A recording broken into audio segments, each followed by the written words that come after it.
കൃഷ്ണ ഗുരുവായൂരപ്പ.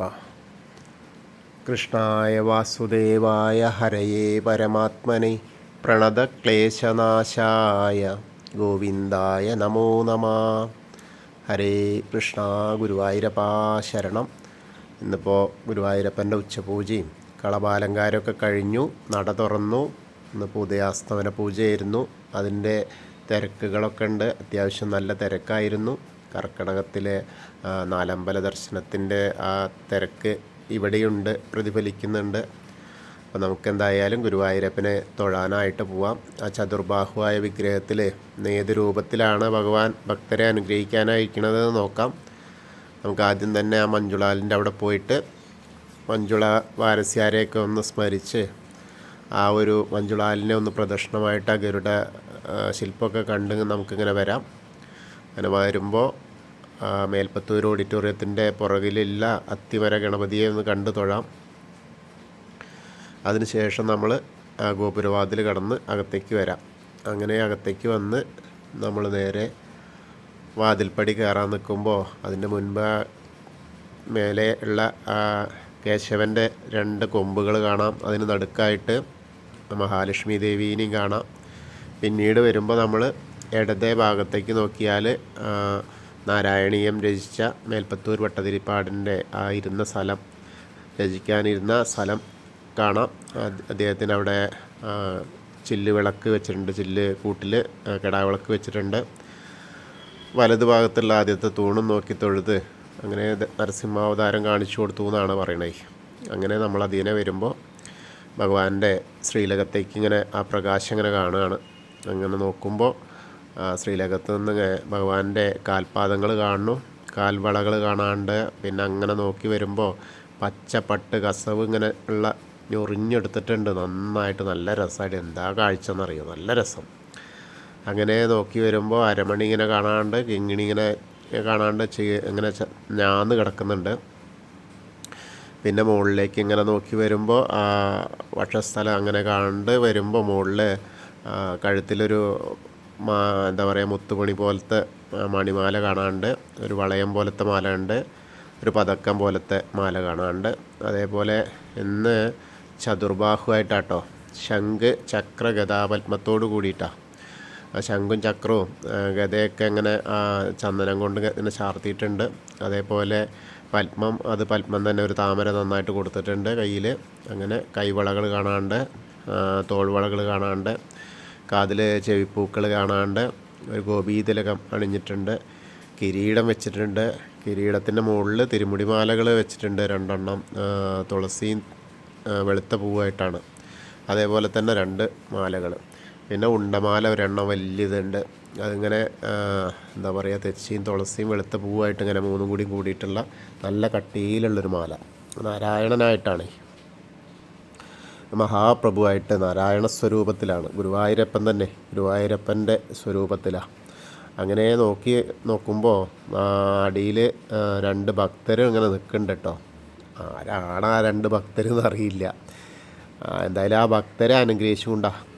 അപ്പോൾ അന്ന് ശ്രീലകത്ത് കാണാനുള്ളത് 2 ഭക്തരെ അനുഗ്രഹിച്ചുകൊണ്ട് മഹാപ്രഭുവായിട്ട് നാരായണനായിട്ട് നിൽക്കുന്ന ഗുരുവായൂരപ്പനായിട്ടാണ് അനുഗ്രഹം ചൊരിഞ്ഞ് നിൽക്കുകയാണ്. എന്താ പറയുക, സുസ്മേരവദനായിട്ട് ഉള്ള ആ ഒരു രൂപത്തിലാണ്, പുഞ്ചിരിച്ചു കൊണ്ട് തന്നെയാണ്, അഭയഹസ്തം കൊണ്ട് ഇങ്ങനെ എല്ലാ 2 ഭക്തരെയും അനുഗ്രഹിക്കുക. അതേപോലെ നമ്മളെ അനുഗ്രഹിച്ചു കൊണ്ടാണ്. നമ്മൾ ആ 2 ഭക്തരിൽ ഒരാളാവാൻ കഴിഞ്ഞാൽ മതി എന്ന് പറഞ്ഞ പോലെ ഇതാണ് ആ 2 ഭക്തരെന്നറിയില്ല. എന്തായാലും നന്നായിട്ടുള്ള അലങ്കാരം, വളരെ മനോഹരമായിട്ടുണ്ട് ഭഗവാന്റെ ശ്രീലകത്തുള്ള അലങ്കാരം. അപ്പോൾ എല്ലാവരും നമ്മൾ സോപാനപ്പടിയിൽ നിന്ന് ഭഗവാന്റെ ശ്രീലകത്തേക്ക് നോക്കി പ്രാർത്ഥിക്കുകയാണെന്ന് കരുതുക.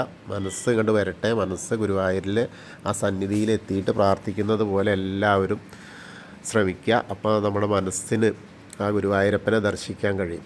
അങ്ങനെ കഴിഞ്ഞാൽ ഭഗവാന്റെ ചൈതന്യം നമ്മളിലേക്ക് എത്തും. നമ്മുടെ ആദിയും വ്യാധിയും ഒക്കെ അല്ലലും എല്ലാം അവിടെ തിരുമുമ്പിൽ അങ്ങോട്ട് സമർപ്പിക്കുക.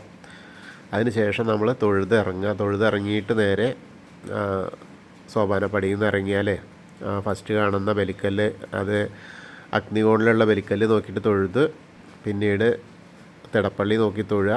അതേപോലെ കുറച്ചിങ്ങോട്ട് തിരിഞ്ഞ് ആ ചുമരിലുള്ള ആലിലക്കണ്ണനെ കണ്ട് തൊഴാം. പിന്നീട് സപ്തമാതാക്കളെ കണ്ട് തൊഴുത് ഗണേശൻ്റെ അടുത്തേക്ക് വരാം. ഗണേശൻ്റെ അവിടെയൊക്കെ കുറച്ചൊക്കെ തിരക്കുണ്ട്.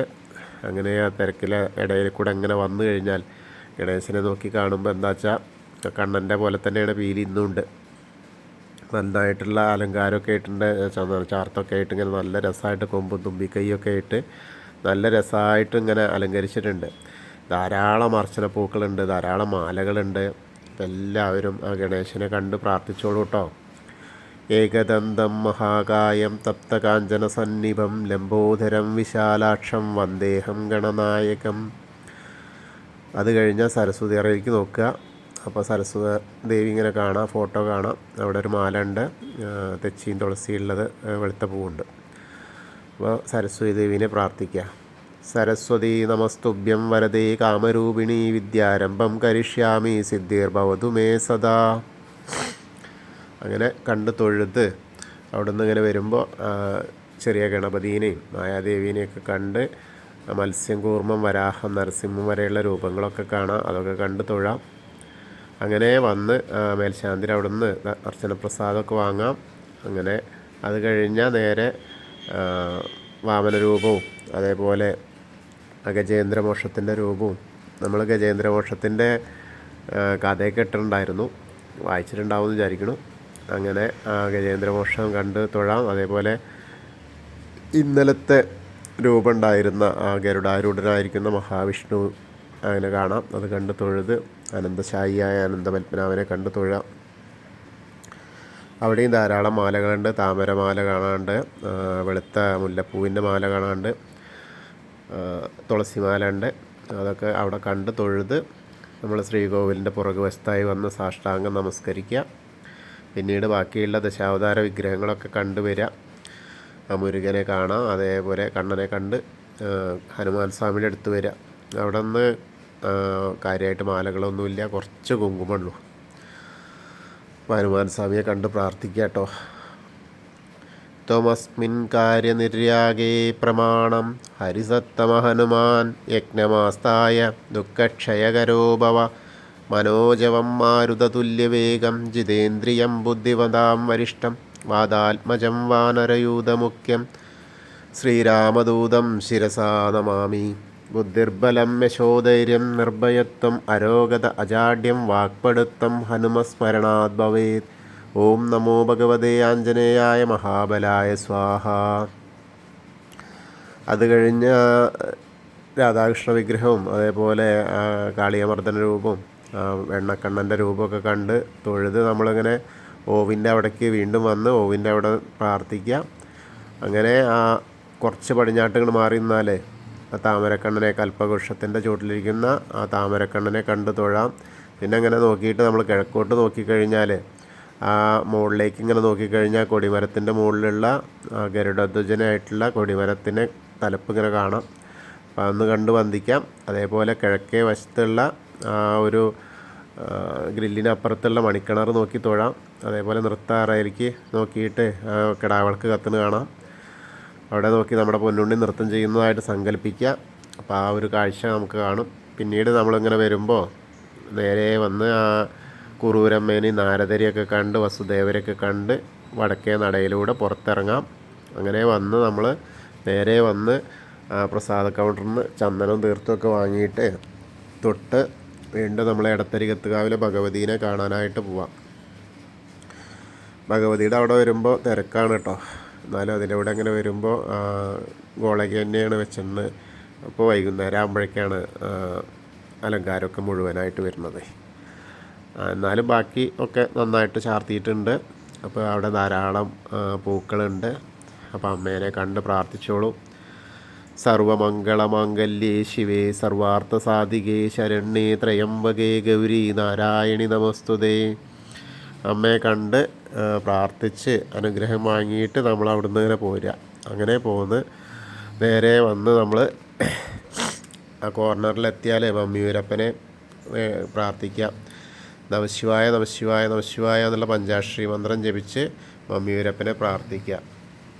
അങ്ങനെ നമ്മൾ നേരെ വരുമ്പോൾ കൊടിമരത്തിൻ്റെ അവിടെ വന്നിട്ട് ഒരിക്കൽ കൂടി നമ്മളെ ഗുരുവായൂരപ്പനെ, നാരായണനെ, മഹാപ്രഭുവിനെ ആ ഭക്തന്മാർ അനുഗ്രഹിച്ച് നിൽക്കുന്ന മഹാപ്രഭുവിനെ കണ്ട് തൊഴുത് നമസ്കരിച്ച് നമ്മൾ നേരെ കൂത്തമ്പലത്തിൻ്റെ അവിടെ വന്നാൽ കിടാവിളക്ക് കാണാം, അവിടെയും നമസ്കരിക്കുക.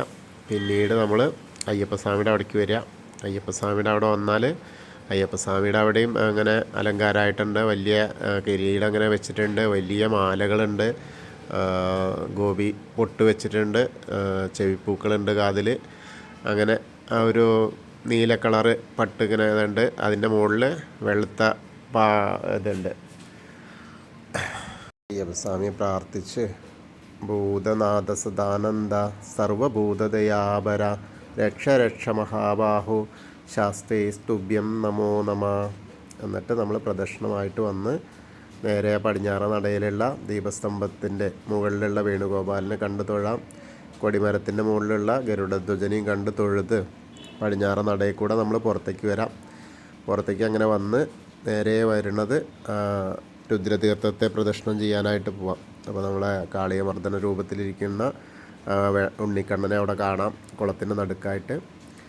അങ്ങനെ അത് കഴിഞ്ഞാൽ നേരെ നാരായണാലയത്തിലേക്ക് ചെല്ലാം.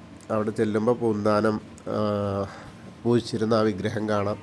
അത് ആ ചില്ലുകൂട്ടിലിങ്ങനെ കാണാം. അതൊക്കെ നോക്കി തൊഴുത് നമ്മൾ ആ ഭഗവതി നടയിൽ അവിടേക്ക് വീണ്ടും വരികയാണ്. അങ്ങനെ അവിടെ വന്ന് തൊഴുത് വലിയ ദീപസ്തംഭത്തിൻ്റെ കിഴക്ക് വശത്തുള്ള വലിയ ദീപസ്തംഭത്തിൻ്റെ അവിടെ വന്നിട്ട് നമുക്ക് ഗുരുവായൂരപ്പനെ ഒന്നുകൂടി കാണാം. ഭഗവാന്റെ ശ്രീലകത്തേക്ക് നോക്കിയിട്ട് ആ ഗുരുവായൂരപ്പൻ, ഭക്തരെ അനുഗ്രഹിച്ച് നിൽക്കുന്ന ഗുരുവായൂരപ്പനെ ഒന്നുകൂടി കണ്ട് നമ്മളിങ്ങനെ വരുമ്പോൾ തെക്കേ നടയിലുള്ള കൂവള മരത്തെ ഒന്ന് പ്രദക്ഷിണം ചെയ്യാനായിട്ട് പോവാം. അങ്ങനെ അവിടെ ചെന്ന് പ്രദക്ഷിണം ചെയ്യുമ്പോൾ മഹാദേവനെയും പാർവതീദേവീനെയും ഒക്കെ മനസ്സിൽ സ്മരിക്കുക. അങ്ങനെ പ്രദക്ഷിണം കഴിഞ്ഞാൽ ഇന്നത്തെ ഗുരുവായൂരപ്പൻ്റെ ഉച്ചപൂജയും കളവാലങ്കാരമൊക്കെ കണ്ടു തൊഴുതു. എല്ലാവർക്കും ഗുരുവായൂരപ്പൻ്റെ അനുഗ്രഹം ലഭിക്കും. കൃഷ്ണ ഗുരുവായൂരപ്പ. അങ്ങനെ അത് കഴിഞ്ഞ് നമുക്ക് പ്രാർത്ഥിക്കാൻ പറഞ്ഞിരുന്നു. അതിലേറെ സന്തോഷം, നമ്മുടെ പ്രാർത്ഥന ഗുരുവായൂരപ്പൻ കേട്ടു. അവർ പറഞ്ഞിട്ട് ഇപ്പോൾ ഒരു ആഴ്ചയുടെ ഉള്ളിൽ അവരുടെ മകന് ജോലി കിട്ടി. ബാംഗ്ലൂരാണ്. ചെന്നപ്പോൾ അവിടുത്തെ ക്ലൈമറ്റിൻ്റെ പ്രശ്നം അതുകൊണ്ട് ചെറിയ പനിയുണ്ട്. എന്നാലും നമ്മളെ പ്രാർത്ഥന എന്താ വെച്ചാൽ ഫലിച്ചു.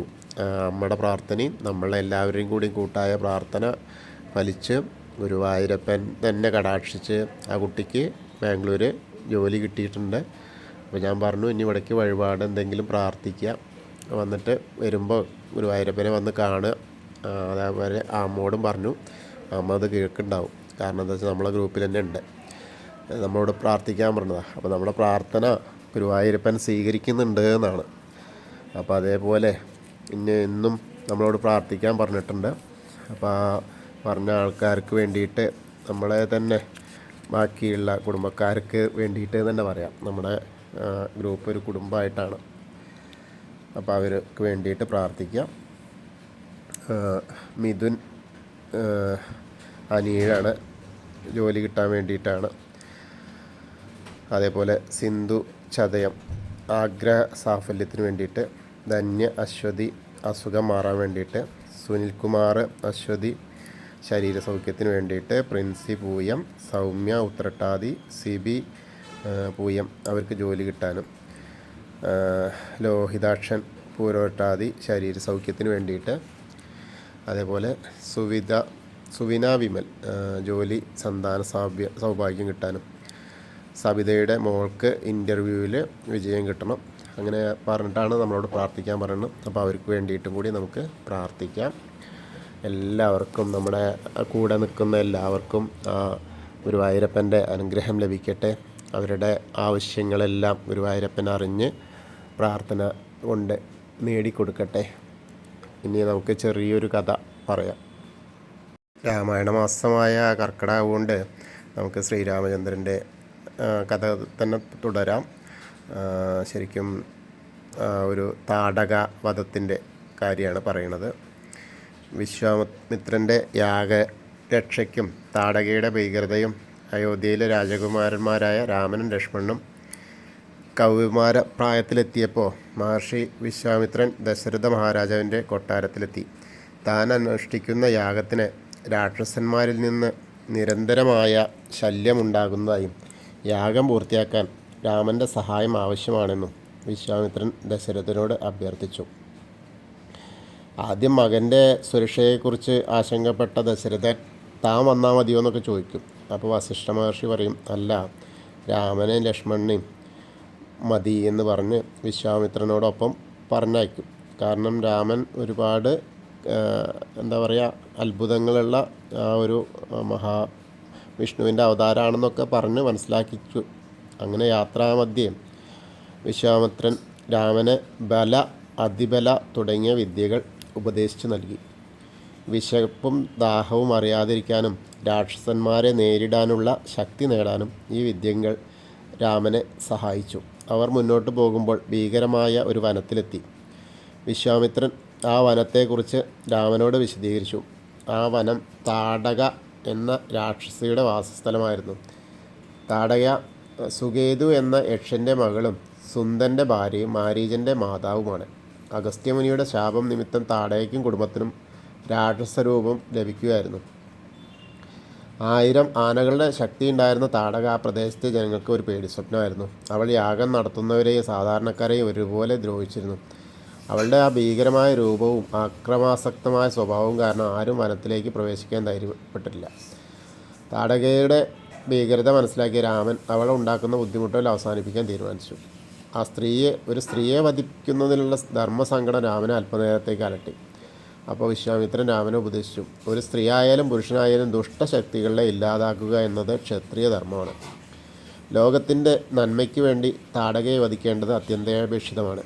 ഈ വാക്കുകൾ രാമന് ധൈര്യം പകർന്നു. വിശ്വാമിത്രൻ്റെ വാക്ക് കേട്ട് രാമൻ വില്ല് കുലച്ച് ഞാണൊലി മുഴക്കി. ആ ശബ്ദം കേട്ട് താടക കുപിതയായി രാമൻ്റെ നേർക്ക് പാഞ്ഞെടുത്തു. അവൾ കല്ലുകളും പാറക്കഷ്ണങ്ങളും വർഷിച്ച് രാമനെയും ലക്ഷ്മണനെയും ആക്രമിച്ചു. രാമൻ്റെ അസ്ത്രങ്ങൾ താടകയുടെ ആക്രമണം നിർവീര്യമാക്കി. ഒടുവിൽ രാമൻ്റെ ശബ്ദഭേദി അസ്ത്രം പ്രയോഗിച്ച് താടകയുടെ കൈകൾ ഛേദിച്ചു. കൈകൾ നഷ്ടപ്പെട്ട താടക വീണ്ടും മായാവിദ്യകൾ പ്രയോഗിച്ച് അപ്രത്യക്ഷയായി രാമനെ ആക്രമിക്കാൻ ശ്രമിച്ചു.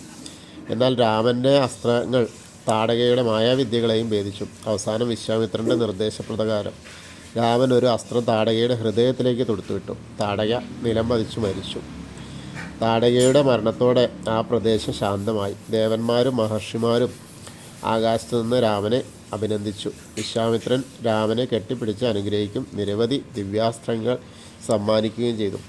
അങ്ങനെ രാമൻ്റെ വീര്യത്തെയും ധർമ്മബോധത്തെയൊക്കെ ലോകത്തിന് വെളിവാക്കി. അങ്ങനെയാണ് താടക വനത്തിൻ്റെ ഒരു ഇത്. ധർമ്മസംരക്ഷണത്തിന് വേണ്ടിയിട്ട് അവതാരം ചെയ്തതാണല്ലോ. അപ്പോൾ അധർമ്മം വരുമ്പോൾ അത് തടയേണ്ടത് ക്ഷത്രിയൻ്റെ ധർമ്മമാണെന്ന് ആണ് എല്ലാവരെയും അറിയിച്ചത്. അതുപോലെ ഓരോ കാര്യങ്ങളും കർമ്മങ്ങൾ വരുന്നത് ഓരോ കാര്യത്തിൻ്റെ മുന്നോടിയായിട്ടായിരിക്കും എന്ന് പറഞ്ഞില്ലേ. ഇപ്പോൾ ബലിയും അബലിയൊക്കെ അതേപോലെ ഏറ്റവും പ്രധാനമായ 2 മന്ത്രങ്ങളായിരുന്നു. അപ്പോൾ അതൊക്കെ അവർക്ക് അവരുടെ ആ വനവാസകാലത്തും ഒക്കെ അവർക്ക് ഉപയോഗിക്കാൻ പറ്റി. കാരണം ഈശ്വരന്മാരാണെങ്കിലും മനുഷ്യരായിട്ട് വന്ന് പറഞ്ഞാൽ ആ മനുഷ്യൻ്റെ ആ ഒരു കാര്യങ്ങൾ ചാബല്യങ്ങൾ ഉണ്ടാവും. കാരണം മറവിയൊക്കെ ഉണ്ടാവും. അപ്പോൾ അതിനെ ഉത്ബോധിപ്പിക്കാൻ വേണ്ടിയിട്ടാണ് ഈ മഹർഷിമാരൊക്കെ പറഞ്ഞ് ഇന്നത്തെ കാലത്ത് നമ്മളെ പറഞ്ഞ് മനസ്സിലാക്കി തരുന്നത് പോലും അങ്ങനെയൊക്കെയുള്ള കാര്യങ്ങളായിരിക്കാമെന്നർത്ഥം. നല്ലതാണെങ്കിൽ നല്ലത്, എല്ലാം അതിൻ്റെ കർമ്മത്തിൻ്റെ അനുസരിച്ചായിരിക്കും എന്നാണ് സത്യമായിട്ടുള്ള കാര്യം. സ ശംഖചക്രം സ കിരീടകുണ്ടലം സ പീതവസ്ത്രം സരസുരുഹേക്ഷണം സഹാരവക്ഷസ്ഥല ശോഭികൗസ്തുഭം നമാമി വിഷ്ണും ശിരസാ ചതുർഭുജം. ശകവർഷത്തിലെ ശ്രാവണമാസത്തിലെ കൃഷ്ണപക്ഷ ഏകാദശിയായ കാമിക ഏകാദശിയാണ് ഇന്ന് കേട്ടോ, തിങ്കളാഴ്ച. കർക്കിടകത്തിലെ രാമായണ മാസത്തിൽ വരുന്ന ഏകാദശി എന്നുള്ളതും ദേവശൈനി ഏകാദശിക്ക് ശേഷം വരുന്ന ഏകാദശി എന്നുള്ളതും ഇത്തവണത്തെ ഏകാദശിയുടെ പ്രാധാന്യം കൂടുതൽ വർദ്ധിപ്പിക്കുന്നു. കാമിക ഏകാദശി അനുഷ്ഠിക്കുന്നതിലൂടെ നമ്മുടെ ജീവിതത്തിൽ നിന്നുള്ള എല്ലാ തരം കഷ്ടപ്പാടുകളെയും ഇല്ലാതാക്കുമെന്നാണ് വിശ്വസിക്കപ്പെടുന്നത്. കൂടാതെ സന്തോഷം, സമൃദ്ധി എന്നിവ കൈവരിക്കുന്ന ജീവിതത്തിൽ വിജയം കൈവരിക്കുകയും പിതൃക്കൾ സന്തുഷ്ടരാകുമെന്നും പറയുന്നു. കാമിക ഏകാദശിയുടെ വ്രതം അനുഷ്ഠിക്കുന്നതിലൂടെ ഒരാൾക്ക് പാപങ്ങളിൽ നിന്ന് മോചനം ലഭിക്കുന്നു. കൂടാതെ മുജ്ജമ്മ പാപം പോലും മാറിക്കിട്ടുമെന്നുമാണ് വിശ്വാസം. സംസാരാഖ്യ മഹാഘോര ദുഃഖിനാം സർവദേഹിനാം ഏകാദശ്യോപവാസേ നിർമ്മിതം പരമൌഷധം. ഏകാശി ചെയ്താൽ പരമൌഷധമാണെന്നാണ് പറയുന്നത്. നിത്യജീവിതത്തിലെ ദുഃഖ സാഗരത്തിൽ നിന്നും കരകയറുവാൻ ഏകാദശി നോറ്റ് ഉപവസിച്ച സാക്ഷാൽ വൈകുണ്ഠനാഥനെ ശരണം പ്രാപിക്കുക മാത്രമേ വഴിയുള്ളൂ എന്നാണ്. അപ്പോൾ എല്ലാവർക്കും ഒരു ഏകാദശി ആശംസകളും കൂടി പറയുന്നു. എടുത്തവർക്കൊക്കെ അതിൻ്റെ പുണ്യം കിട്ടട്ടെ, അല്ലാത്തവർക്ക് അതിൻ്റെ കേട്ടിട്ടെങ്കിലും അതിൻ്റെ പുണ്യത്തിലെത്താൻ കഴിയട്ടെ. കൃഷ്ണായ ഗോവിന്ദായ ഗോപീജനവല്ലഭായ പരായ പരംപുരുഷായ പരമാത്മനെ പരകർമ്മമന്ത്രയന്ത്രതന്ത്ര ഔഷധാസ്ത്രശസ്ത്രാണി സംഹര സംഹര മൃത്യോർമോചയ മോചയ. ഓം നമോ ഭഗവതേ മഹാസുദർശനായ ദീപത്രജ്വാലപരീതായ സർവദിക്ഷോഭണകരായ ബ്രഹ്മണേ പരം ജ്യോതിസേ ഫട് സ്വാഹ. ഹരേ കൃഷ്ണ. ഗുരുവായൂരപ്പാ ശരണം.